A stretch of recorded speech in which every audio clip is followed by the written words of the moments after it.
Okay, with fear, this is, I think, one of the greatest issues that we are having at the moment. People are so afraid of COVID. They're afraid of being infected. They're afraid of going for tests. They're afraid of what is going to happen. We can't fear what we don't know. We can't fear how this virus is going to impact us. If we take the necessary precautions, if you stay at home, if you can isolate yourself, if you've been exposed, if you can be responsible, there is absolutely no need for fear. There's online shopping. There's so much that's available now that wasn't available 3 months, 4 months, 5 months ago. So use the tools that are available to help yourself. There's no need for fear, but there's need for action. Act responsibly, act logically. If we can do these things, we can be so much better than being afraid. Fear cripples us. It paralyzes us from thinking clearly. So let the fear go. Put in some action, put in some resolutions, put in some thinking and some planning, and you'll be fine. Just let the fear go. Okay, cabin fever. Oh my gosh. People are so terrified of leaving their houses, but they don't want to stay at home. So, the thing is that if you have no company, it's obviously it's a bit difficult. If you don't have the friends you used to have visiting you or you visiting them, it's also difficult. You don't have those people that supported you. Do what I've done. I've started having a monthly session with my friends. We have a 2-hour chat, and we're good. We're sustaining each other. There's so many open sessions now that you can have: Zoom, WhatsApp, video calls and voice calls, Skype. You can do these things. Sit with your friends with a cup of tea. Just enjoy the fact that you can be in your own space. You don't have to drive. You don't have to dress up too much. Just sit there with your friends and enjoy the conversations. Talk about what you need to talk. Create a safe environment for each other. Support each other. You don't have to leave the house to do that, but you have to reach out. You have to make that connection with those that need it. Be positive. Inspire others. Use this time to provide support to others. And you can do that from the comfort of your home. You don't have to leave your home to do that. Okay, next slide. Final slide. Okay, these are the tools and techniques I'm going to recommend that we use to try and help ourselves. Exposure. This is very important. What we're exposing ourselves to can either help us or hurt us. We need to expose ourselves to positive, like-minded people, right? Make sure that too much of TV is eliminated, too much of the news, of the stats, of how bad this virus is. It can be very toxic. Your psyche really gets affected by what you listen to. So too much of a good thing can be bad, but too much of a bad thing is worse. So try. Sorry. Can I continue? Please proceed. Okay, thank you.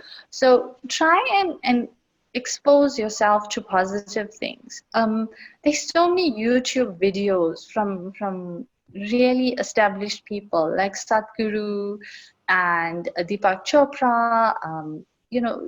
The gurus that are out there, the spiritual gurus, the life coaching videos. Take those on.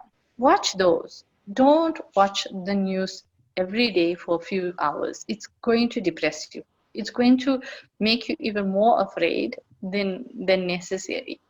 Inspire yourself. Be the hero you need. Don't expect somebody else to put that information in your hands. If you have access to the internet, seek it out. There is a lot of information out there. Please use the opportunity when you're at home. Use this opportunity to grow yourself. It's critical. The next really, this is such an powerful tool, is gratitude. Rather than focusing on where we are, or what we don't have, and the COVID virus, which is prevalent now, focus on the other things, the smaller things. Focus on the fact that load shedding has been suspended for a little while. Focus on the fact that we can get gas. Focus on important, necessary things. Here, I'm going to recommend you create a buddy system. From the courses I've run, the feedback I've gotten from my friends is that, once you have a buddy system for gratitude, it's so much easier because you're accountable to somebody else and you do it with diligence. So every day you can send 5 gratitudes to your friends and let them send 5 gratitudes to you. It helps each other sustain the feeling of happiness and gratefulness. You look at life and you look at the small things, not necessarily the huge things, but you look at the small things. Be grateful for the fact that you have data and you can join the Zoom class, course. So do the little things that give us a little bit more appreciation for what we have day to day. The journaling, this is such a powerful technique. There's journaling concept called morning pages and evening pages. So what you do is, next to your bed, you have your journal, you have your pen. In the morning, the moment you wake up, you write down the first 5 things that pop into your head, whatever they are. It's not important. No one's going to see this. This is between you and your journal. Write down the first 5 things, and in the evening, write a very clinical account of your day. So this is what I did today. I woke up, I journaled, I brushed my teeth, I had a shower, I meditated. And when you write down your day in terms of non-judgment, just a Sunday Times account of your day, you start to look at your week in more introspection, with more reflection. And when you start looking at what you're thinking about, you will notice a pattern. You definitely will notice a pattern. Okay, my thoughts are very scattered. Okay, I'm very worried about my family. Okay, I'm very concerned about my job. Only from this awareness can you make changes. Many times we don't look at our thoughts. We don't think about what we're thinking about. We continue thinking, and the problem is we compound the thinking. So if I'm worried about my parents, I will worry about them consistently every day, and it soon becomes an overwhelming thought. And the afternoon pages, the evening pages, what this does, it makes you reflect on your day. So for example, if every day I'm drinking 5 cups of coffee, and then you're worried, why can't I sleep? This is a good idea. You can't sleep because you drank 5 cups of coffee. So try and look at your day more clinically and more reflectively, and you'll find that actually I can do certain things to help myself. I can make certain changes. I can try and invest more time and energy in how I'm thinking. Okay. Second last one is exercise. These bodies, they're meant to move. And what's been happening is we are sitting for prolonged periods in front of our computers. We don't exercise, we're not moving. And we're thinking, okay, I need to make this deadline. I need to do this task. The world is going to fall apart. Truly, it's not going to fall apart, I promise you. So try and leave at least 30 minutes. You wake up 30 minutes earlier if you have to, but 30 minutes just to exercise, whatever it is. Find a video on Pilates, find a video on yoga, find something to help you exercise in the morning, even before you start work. Just do something, because your neck gets sore, your back gets sore. I promise you, it is so important that we move all parts of ourselves. But more than that, with staying at home, many of us are reaching for an extra cup of tea or an extra cup of coffee, and then you can't just drink tea and coffee without a biscuit. So these things are not helping our health. More than just worrying about your weight, worry about your health. We need to shift focus from what we're eating to how we're feeling. How does our body feel? How does our mind feel? Focus on these things. These are important things. Okay, with prayer and meditation, I'm going to advise, because all these other forms of helping yourselves are more concrete. I call them gross techniques because it's something you can use physically, right? Um, with prayer and meditation, I'm going to really recommend chanting. A lot of people say meditation, and meditation is great if you have a really strong mind. But when your mind is very fluttering and it's all over the place, easier technique is chanting. In Islam, there's the tasbih. In Christianity, it's the rosary. In Hinduism, it's called the mala. But it's a set of beads that you actually can use between your fingers and just recite, even if it's an affirmation, such as I am happy, I am calm, whatever. But the beads give us something physical, something tangible to maneuver through our hands to help us to focus, to bring our attention to the immediate. It's good to do at least 40 days in a stretch of one particular affirmation. So say if the affirmation is, I am peaceful, I am calm, I am serene. If it's one of those, you do that one, I am peaceful, every day for 40 days.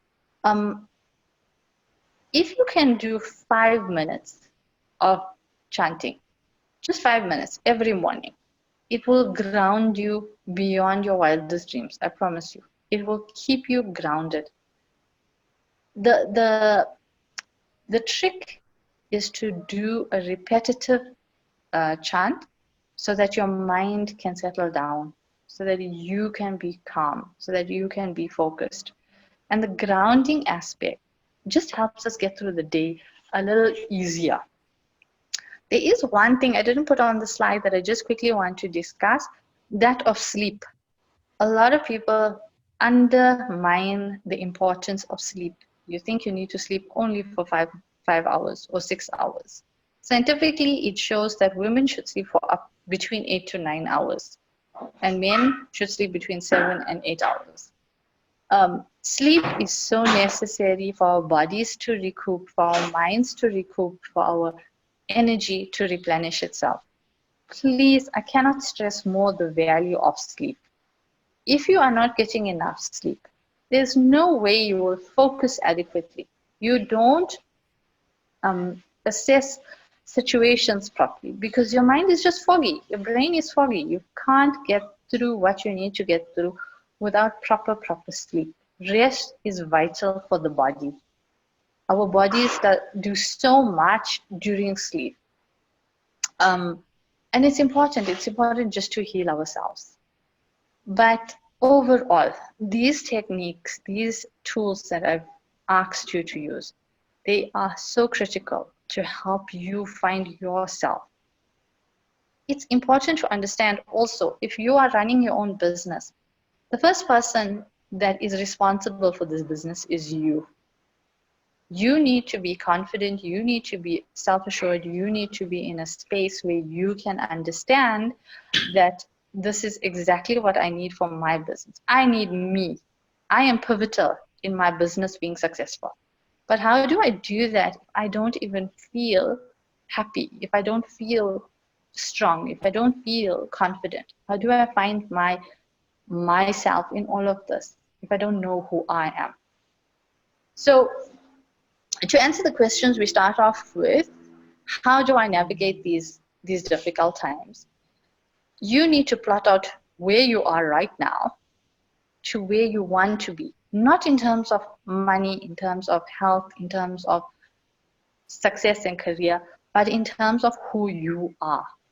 Plot where you want to be. Do I want to be stronger? Do I want to be less affected by others? So obviously, if you want to be stronger, then you are less affected by others. Do I want to be more composed? Do I want to be more grounded? What is it I need for me? What do I need? Because I am the one that is going to navigate this path, not anybody else. It's me. And if I can feel assured, self-assured, if I can feel self-love, if I can feel happy with who I am, just me, then I'm going to do this fine. I'm going to be okay. There's not going to be anything that's going to bring me down because I can rise above anything. So the uncertainty doesn't affect me anymore. The unknown does not affect me anymore. I am fine. Knowing yourself is key to getting through any situation. Knowing that you can ground yourself and you can be strong, and whatever comes your way, you are going to get through it because you know exactly who you are and you know what your responses are going to be. The why we feel so uncertain is because we like familiarity. We like to know that tomorrow this is going to happen. The day after that, that is going to happen. And the day after that, that is going to happen. And that's how we lived our lives for 20, 30, 40 years, even older. And now suddenly not knowing what tomorrow brings is so earth-shattering. It leads us to a feeling of almost ungrounded, a feeling of unsureness, of being so overwhelmed. Like, if I don't know what tomorrow brings, how do I cope? Tomorrow is not important. This second, this moment, this very second is the most important thing. It's all you're certain of. Don't focus on what you don't know. Focus on what you do have. What's past is past. Nothing you do now or say now is going to change any of that. But what you have now, this is all you have. This is the time you can make yourself matter. Inspire yourself. Don't wait for somebody else to do that for you. Wake up every morning, smile. Think about how wonderful it is to have another day, to see the sun, to breathe. All of these things are so free. The sun is ever present. It gives us all its light and it asks nothing of us. So likewise, you can wake up every day and give yourself everything you need.